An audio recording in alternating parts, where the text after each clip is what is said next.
let's just keep it all real. Cleveland is the worst city for an NFL quarterback. We'll be right back in 30 seconds. Ladies and gentlemen, I'd like to welcome you to the Scoreboard Keepers. You're around here, we'll keep the seats. We keep the score. So you want to get on the board, make your point. If it makes sense, we'll add it to the board. If it don't, we won't.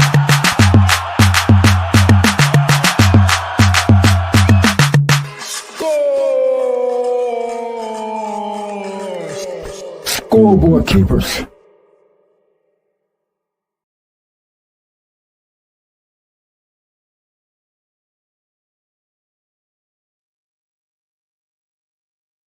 I told y'all. I told y'all, right? Ladies and gentlemen, welcome back to another episode of the Scoreboard Keepers. I am your host, The Ref, where I keep you up to score on everything sports, hip-hop, and hot topics. Listen, we're getting right to it. We're not playing no games. I told y'all. Didn't I tell y'all? We covered this situation before about what's going on up there in Cleveland with all the beat writers and reporters and Shedeur Sanders, to be specific. What's the purpose of a young quarterback coming out of college? What advantage does he have participating in Cleveland as a young quarterback?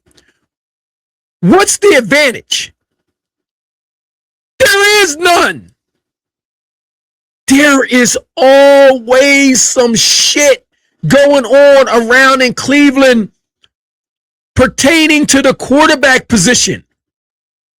And then when you read the articles and the reports on what's going on up there, they talk like they are the creme de la creme of finding great quarterbacks. Let me tell you something. It don't take Stevie Wonder or Ray Charles to see the writing on the wall in Cleveland. If I'm Shedeur Sanders, and Dylan Gabriel for that matter, if I'm either one of them young quarterbacks, I'm getting out of town. Call it what you want to call it. These young men are not supposed to be walking into situations like we see in Cleveland right now. They're just not. Well, whose career gets off to rocky starts like this and they end up with a yellow jacket on? I mean, we've heard about a lot of people. Tom Brady, for example. You know what I mean? It took an injury for him to get on the field, but he wasn't going through this nonsense that we see up in Cleveland. You know how hard it is listen, you can get a great quarterback to come through there right now, a Hall of Famer, and he would have problems getting that organization on the right track. Is it Shedeur Sanders' fault that y'all paid Deshaun Watson $139 trillion? Is that his fault? No. Why is it even in question? Why is it even a question? You got all of these young pieces. You get rid of Myles Garrett, and then all of a sudden you bring back an old quarterback with new pieces. Come on. If you were really trying to get to the Super Bowl, you would never give up a player like Myles Garrett. Offense wins games. Defense wins championships. Stop the bullshit. You ain't going anywhere with Deshaun Watson, and you already know it. Why are you holding up this young talent for Deshaun Watson? What, to stay respectable? You know damn well you're finishing in last place in the AFC North. Let's call it like it is. You've been in the basement in the AFC North for years. Where else you going? Come on. It's time to turn the leaf. Turn over a new chapter, man. Move on with some young guys. Walk out there and explore. You guys been doing this for so long. It's so monotonous. How many of y'all out there are tired of this? What's going on with them? It's always something going on in Cleveland as if they're winning something. They ain't winning a damn thing. What's the worst thing you can do? Finish in last place like you did last year? I mean, damn. You're finishing in last place like you always have. What's the difference? Like, come on. You had Myles Garrett. Myles Garrett was the barometer to tell us how you guys are really feeling up there internally. But why are you putting this kid through all of these different changes? Look, I don't give a damn what nobody says. At some point, when it comes to situations like this, there's always a time in life where somebody has to do something for those that are going to come behind you. Shedeur Sanders, right, is taking the high road. He's done everything that you've asked him to do. He's been having problems since he stepped foot in the draft. He's been having problems all the way up to this point, as if you guys are setting him up to fail and nobody's calling you out on it until the ref gets on this shit. That's what you guys are doing. How many hoops does he have to jump through before you start putting all of these labels on him about him being a bad quarterback, not reading his keys, not smart, entitled, and so on and so forth? Who cares? You guys are not in the business to be liking him personally. You guys are in the business to win games. You got all of these reporters around him hungry for a story, coming back and telling us bullshit that we don't want to hear. We don't care. Did he win the game? That's all anybody cares about. Did he win the game? And then you got all of the players up there that are just, I guess they're just walking around with blindfolds on and earplugs and not speaking up. It takes a veteran to speak up. It takes somebody out there to take the bull by the horns and say, look, stop this shit already.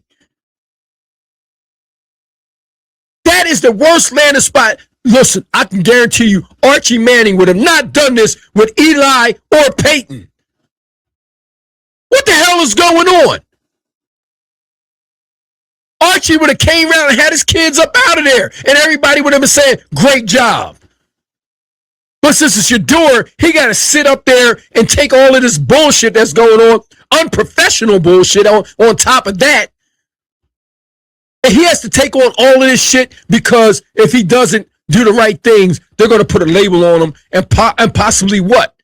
Have all the other 31 teams around the league trying to avoid him, to give him a good opportunity.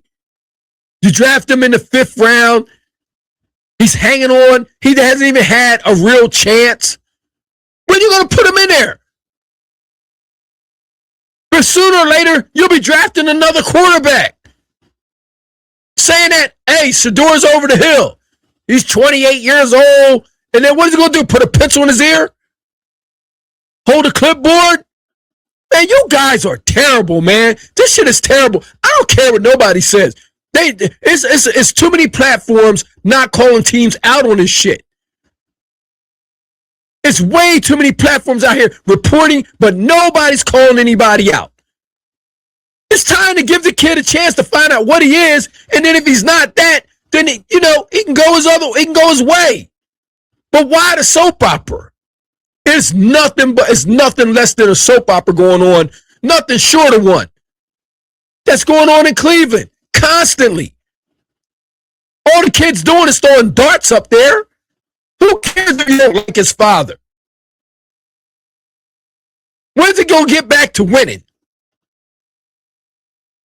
It's too many personal emotions going on in the NFL right now that's trickling down to these players. Same thing go for you San Francisco 49ers. Let Brandon Ayuk go if you don't want him. You believe in that Stribbs boy? That Stribbs, if you believe in him, let him ride.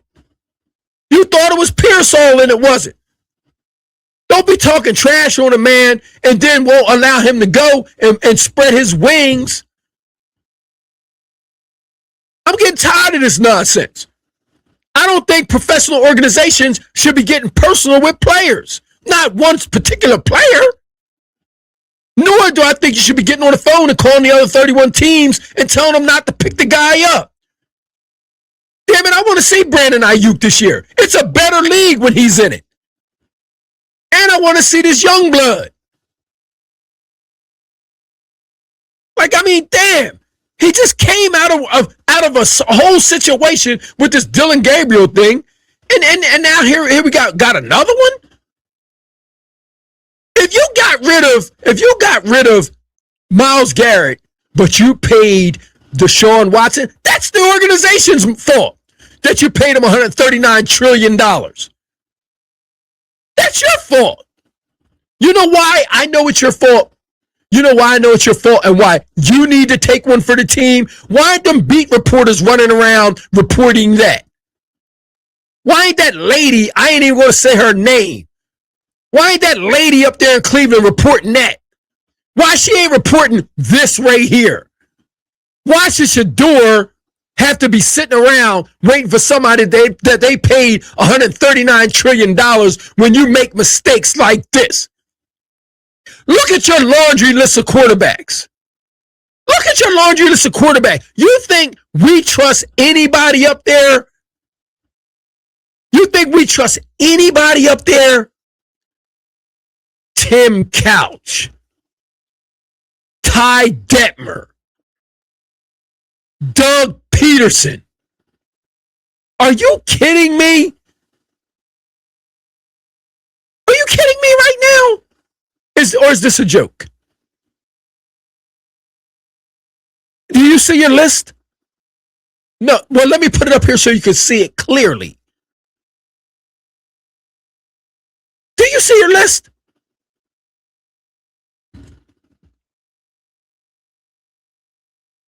Spurgeon,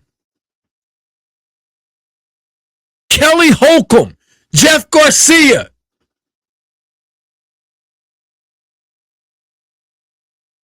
Luke McCown, Trent Dilfer, Charlie Fry, Derek Anderson, Brady Quinn, Ken Dorsey, Bruce Gatkowski, Colt McCoy, Jake Delhomme, Seneca Wallace, Brandon Whedon, Thad Lewis, Jason Campbell, Brian Hoyer. Do you think, I mean, we're not even on the second column yet. We're not even on the second column yet. What the hell are we doing in Cleveland right now? What the hell are we doing? Why are these other platforms not pulling this type of information out? What are they doing? Johnny Manziel, Connor Shaw, Josh McCown, Austin Davis, Cody Kessler, Robert Griffin III. What are we doing here? Deshaun Kaiser, Kevin Hogan, Baker Mayfield, Tyrod Taylor, Case Keenum, Nick Mullins, Jacoby Brissett, Deshaun Watson, Joe Flacco, Dorian Thompson-Robinson, P.J. Walker, Jeff Driscoll, Jameis Winston. What the hell? I need you to see me. What the hell are we doing? I can't believe these other platforms are not calling you out on this nonsense. This is piss poor behavior by an organization to get it wrong that many times. That's internally. That ain't externally. Why would I want my kid going into that nonsense? Man, Prime, pull your son out of there.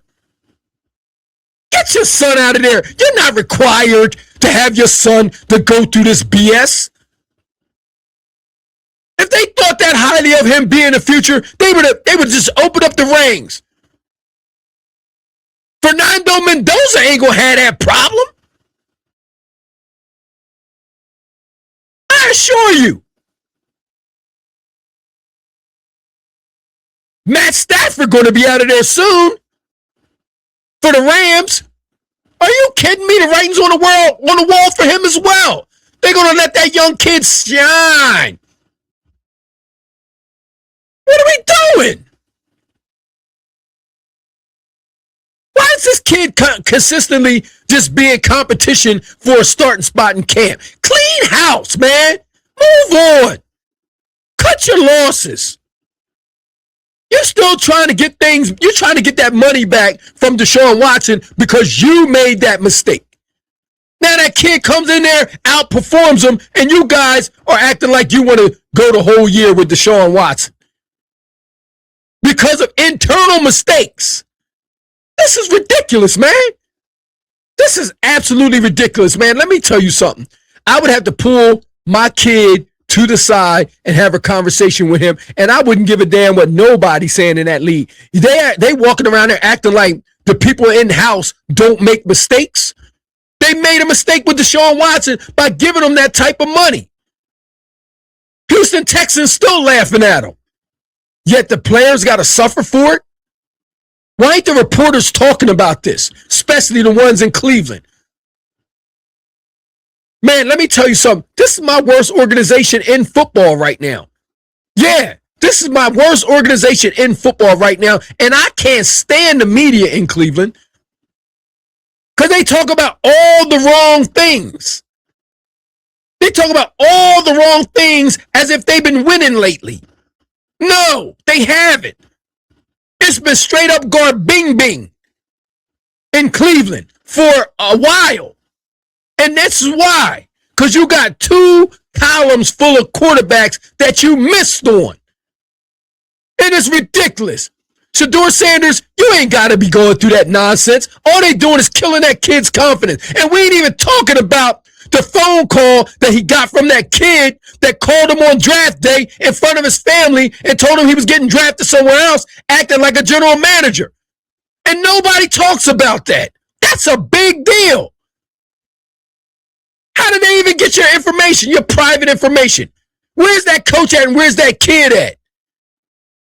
But yet, they ready to suspend the NFL player at the drop of a dime for something they ain't got that happened off the field away from football. And then all these fans running their mouths about, I don't like this player because of this. He does this, that, and the third. Get out of here. I talk to fans all day long and don't nobody bring these kind of things up. They're so focused on the player that has a helmet on, that's out there risking his life for his team. You know, they don't care who you put him in front of, the second string.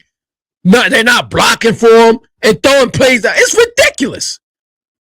Man, you got to be kidding me, man. Let me go.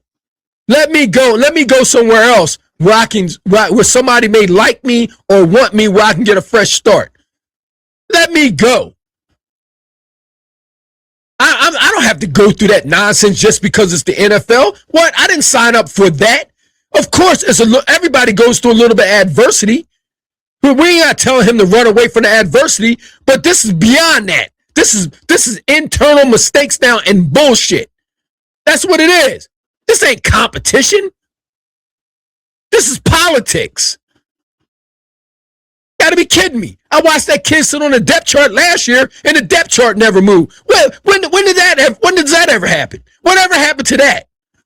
Who's in control of the depth charts now? You remember when they used to put the depth charts on the wall and used to go look at it on the wall and see how you performed that day and see if you rose above the player in front of you or slid behind somebody? I watched that kid's depth chart stay the same as if they were all playing the same even after he was having good games. That's politics. That ain't adversity. Are you kidding me? Y'all are ridiculous up there. And y'all should know by now, after all these first round picks that you had, y'all should have your quarterback in-house. You got all them young studs up there, and you telling me that you're not ready to move forward with this young team and let them gel together and be something in the future? Man, Cleveland, get out of here. Y'all, you know what y'all doing? Y'all setting yourself up to continue to be in the basement in that AFC North is what y'all doing. Yo, man, ladies and gentlemen, that's going to conclude this episode of the Scoreboard Keepers. I'm your host, the Ref. If you haven't already done so, like, share, and subscribe to the channel. Thumb up the video. Get down in the comments. Because, damn it, I want to hear what the Browns, any fan got to say. Damn it, not just the Browns fans. This is an any fan thing. This is an any fan thing. Let me know what you're thinking. I'm ready to get down there in the comments and battle. Because I'm going to tell you right now, I don't support this bullshit. I don't care. This is ridiculous. We watched this out in the public for way too long. And I don't care whether you don't like Shedeur Sanders or not. I'm not capping for him either. I'm saying for the situation and what it calls for. You don't put a kid through this type of situation. I don't give a damn. If you called me on draft day in front of my family and told me I was getting drafted by the New Orleans Saints or whoever it was, and it wasn't right and exact, I'm going to be highly upset. I'm going to be highly upset, and I'm going to let you know about it. Period, point blank. The kid's taking the high road for a long enough time, and he's young. It's a good thing he's been around his father, who probably taught him how to act around media. But most kids, this could break a kid's spirit, and nobody wants to see that. So until the next episode of the Scoreboard Keepers, man, Cleveland, y'all are terrible. Score. God bless and peace, man. I'm sick of this nonsense. And damn it, we want to see Brandon Ayuk as well.